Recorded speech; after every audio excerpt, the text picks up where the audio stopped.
Selon le Fonds monétaire international, la capacité fiscale du Mali entre 2010 et 2015 était estimée à 13,2% du PIB. Cette marge de recouvrement des recettes s'explique d'une part par l'absence du civisme fiscal, mais aussi le manque de moyens technologiques à la disposition des administrations chargées du recouvrement des impôts et taxes. Censé représenter les intérêts des populations. C'est faisant, comme toute cité, il faut nécessairement que les populations nous soutiennent.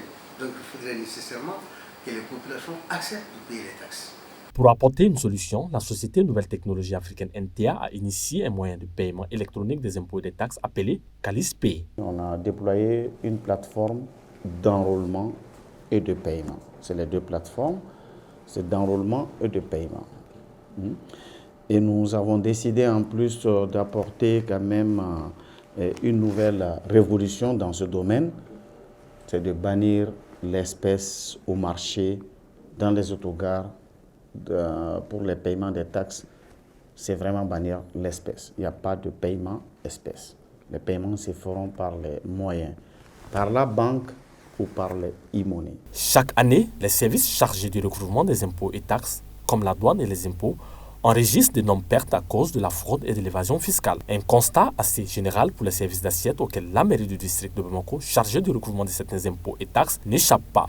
Effectivement, de revoir cette évasion fiscale et voir concrètement qu'est-ce que nous pouvons faire pour recouvrer, épargner, puisque l'épargne existe au Mali et à Bamako particulièrement.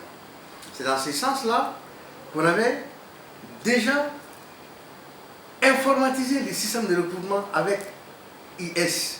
IS, c'est e-service dans le cadre d'informatiser les recouvrements et au marché, et des baux, et de la TDRL, et de la taxe de voirie, et l'ensemble des taxes d'une manière générale que la mairie est censée recouvrer, surtout quand nous sommes pratiquement à plus de 3 millions d'habitants aujourd'hui.